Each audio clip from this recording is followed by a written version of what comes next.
तो हुंजा घाटी के बारे में स्टडी में पाया गया कि उनका जो वाटर है स्प्रिंग वाटर है विच इज़ आयनाइज्ड वाटर, और दूसरा क्या है कि उनका जो खाना है वो प्योर नेचुरल है, वो वही खाते हैं जो अनाज खुद उगाते हैं, नो पेस्टिसाइड। उनका फिजिकल एक्टिविटी भी है, 20-25 किलोमीटर चलते भी हैं, और एयर पॉल्यूशन नहीं है।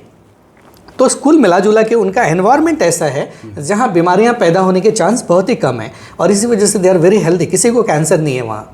If I am correct, doctor Henry Coanda साहब थे जिनका रिसर्च था बड़ा एक्सटेंसिव, उनके रिसर्च से फिर बाद में बहुत फ़ायदा हुआ जर्मन साइंटिस्ट को, जापानीज साइंटिस्ट को, और रिसर्च तो अपने आप में मुझे लगता है कि it is gold mine of information. Yes, 4 decade तक उन्होंने वहाँ रह के रिसर्च किया। डॉक्टर हेनरी कोनाडा साहब ने क्लियरली इंडिकेट किया था कि सब the biggest factor for their good health is ionised water, और वो नेचुरली अवेलेबल है। लेकिन हम चूँकि अब वाटर आयनाइज़र का जिक्र कर रहे हैं, और मैं देख रहा हूँ कि तकरीबन पूरी दुनिया में अब इसका जो है वो इसकी डिमांड बढ़ती चली जा रही है, तो ये वाटर आयनाइज़र का पानी और झरने का पानी तकरीबन एक ही है या सिमिलर प्रॉपर्टी है। और अभी जो मेरे ख्याल से आप सवाल कर रहे थे कि आरओ, टीडीएस, इससे लेके कि हाँ, तो बेसिकली टीडीएस आजकल बड़ा कॉमन चीज़ है, और आजकल कोई ऐसा घर नहीं होगा जहाँ आरओ ना इस्तेमाल होता हो।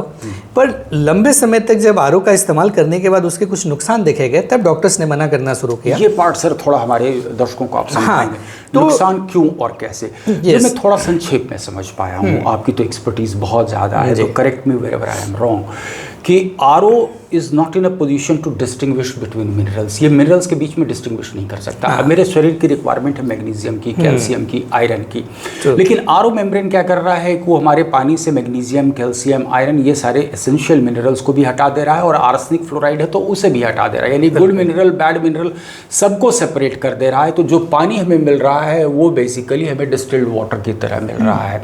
तो WHO की एक रिपोर्ट भी है ना जो साफ तौर से ये कहती है कि डिस्टिल्ड वाटर और reverse osmosis water can cause death, ठीक है, उसके प्रोलॉन्ग यूज से।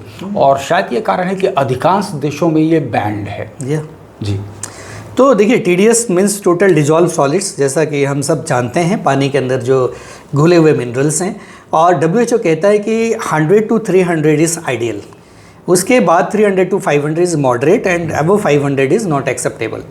पर होता क्या है कि जब भी हम आरओ लगा देते हैं तो कई बार नॉलेज ना होने की वजह से, एजुकेशन के अभाव में, किसी ने हमें एजुकेट नहीं किया है, हम पानी को मीठा बनाने के चक्कर में उसका टीडीएस 10 या 15 लेके आते हैं, तो वो सिमिलर लाइक डिस्टिल वाटर बन जाता है, और 10 से 15 टीडीएस में जो रिक्वायर्ड कैल्शियम, मैग्नीशियम है वो पानी से निकल जाता है। तो ये पानी साफ तो है पर हेल्दी नहीं है, तो ये फ़ायदा की जगह हमें नुकसान पहुंचा रहा है।